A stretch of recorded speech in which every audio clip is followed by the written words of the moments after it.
Assalamualaikum warahmatullahi wabarakatuh. Selamat siang untuk Anda yang menyaksikan kami langsung dari Metro TV Sumatera Utara.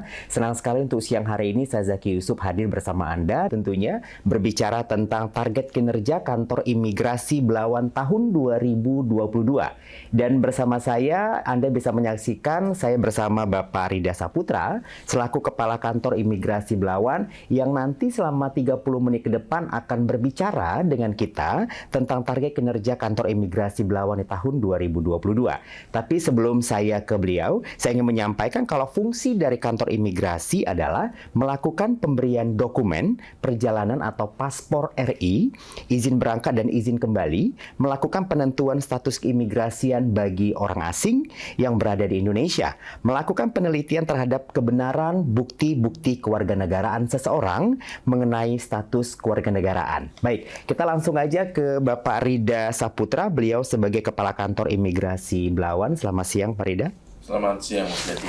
Baik, Pak Rida, kalau di awal topik kita untuk siang hari ini adalah target kinerja kantor imigrasi Belawan tahun 2022. Sebelum kita berbicara lebih jauh tentang target apa saja yang sudah dicapai di tahun 2022, pertanyaan saya adalah, apakah Kanwil Belawan saat ini telah menerbitkan paspor elektronik, Pak Rida? Jadi, untuk capaian kinerja tahun 2022 ini, di mana kantor imigrasi di Kota Medan ini kan ada 3 kantor imigrasi. Untuk sementara ini, yang untuk di Kota Medan yang sudah menerbitkan elektronik paspor itu hanya di kantor imigrasi kelas 1 khusus Medan, kemudian kantor imigrasi kelas 1 Polonia. Jadi untuk sementara ini, kantor imigrasi kelas 2 TPI Belawan belum menerbitkan elektronik paspor. Jadi kita hanya menerbitkan paspor yang biasa saja. Walaupun pada dasarnya fungsinya sama sih, paspor biasa sama elektronik. Paspor, cuman ada beberapa keuntungan di elektronik paspor tersebut kurang lebih. Seperti itu. Baik, Pak Rida, kalau kita lihat sepertinya pandemi COVID mungkin negara kita belum menyatakan untuk bebas dari pandemi COVID. Sebelum saat ini, apakah terjadi peningkatan secara signifikan juga orang yang mengurus paspor secara online ketika itu? Seperti Mas Zaki bilang, memang secara resmi belum ditentukan bahwasannya Indonesia ini sudah betul-betul bebas dari COVID. Namun, seperti kita ketahui, beberapa bandara internasional, tempat pemeriksaan imigrasi sudah dibuka. Jadi, setiap warga negara Indonesia ataupun setiap orang bebas untuk melakukan perjalanan masuk dan keluar wilayah Indonesia. Nah, di mana COVID itu kan kita ketahui mulai di tahun 2019. Di mana sampai 2021 kalau nggak salah saya, itu tempat pemeriksaan belum mulai dibuka. Namun pada saat itu di kantor-kantor imigrasi khususnya di Belawan sudah menerima pelayanan. Namun pada masa itu rata-rata permohonan paspor itu satu hari itu kurang lebih 5 sampai dengan 10 orang. Dibatasi ya? Bukan dibatasi, memang para pemohonnya sendiri yang mengajukan seperti itu, jumlahnya hanya sedikit. Namun karena beberapa bandara internasional sudah mulai dibuka, mulai di awal di pertengahan 2021 kalau nggak salah saya, beberapa bandara sudah dibuka.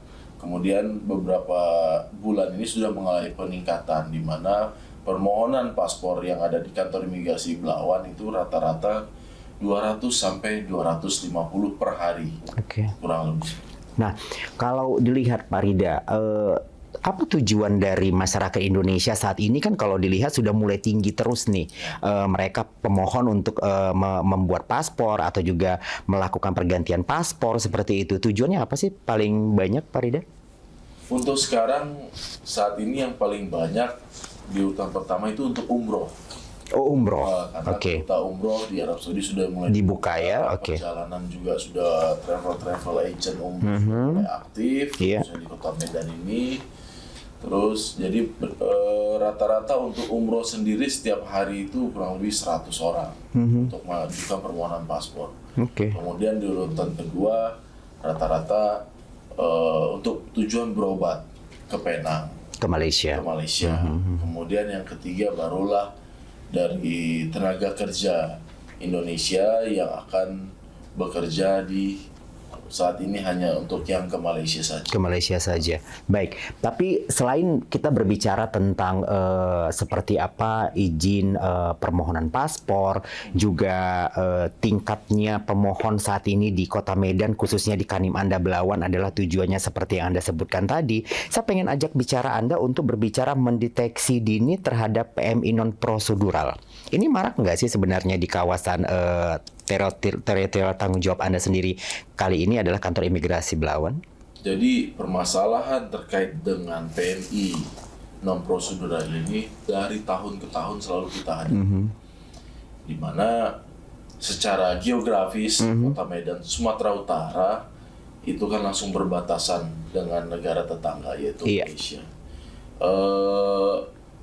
Beberapa tidak bisa kita pungkiri, kadang ada beberapa yang mengajukan dokumen untuk sebagai TKI non prosedural. Namun ada beberapa langkah-langkah dari kita sendiri untuk mencegah hal itu.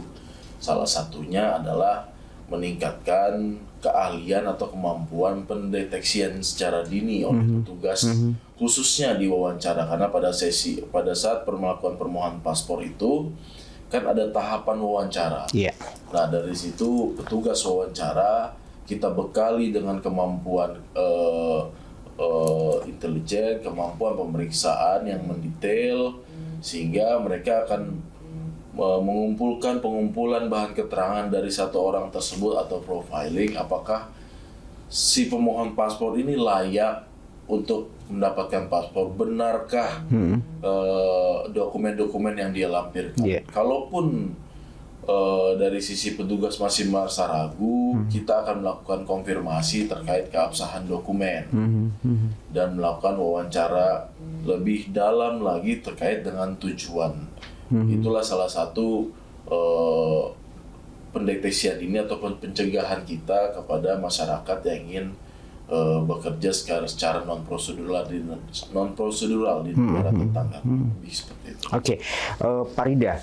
Wilayah Anda adalah kantor imigrasi Belawan. Itu wilayahnya mana aja sih kalau untuk berbicara Kota Medan? Jadi kalau imigrasi itu dia masing-masing kantor imigrasi ada wilayah kerjanya. Jadi kalau untuk di kantor imigrasi kelas 2 TP Belawan sendiri ada 4 kecamatan di Kota Medan, itu Medan Marelan, Medan Belawan, Medan Deli, kemudian Medan Labuan. Kemudian di Kabupaten Deli Serdang sendiri ada 4. Ada Percut Setuan, Batangkuis, Hamparan Perak, sama Labuan Deli.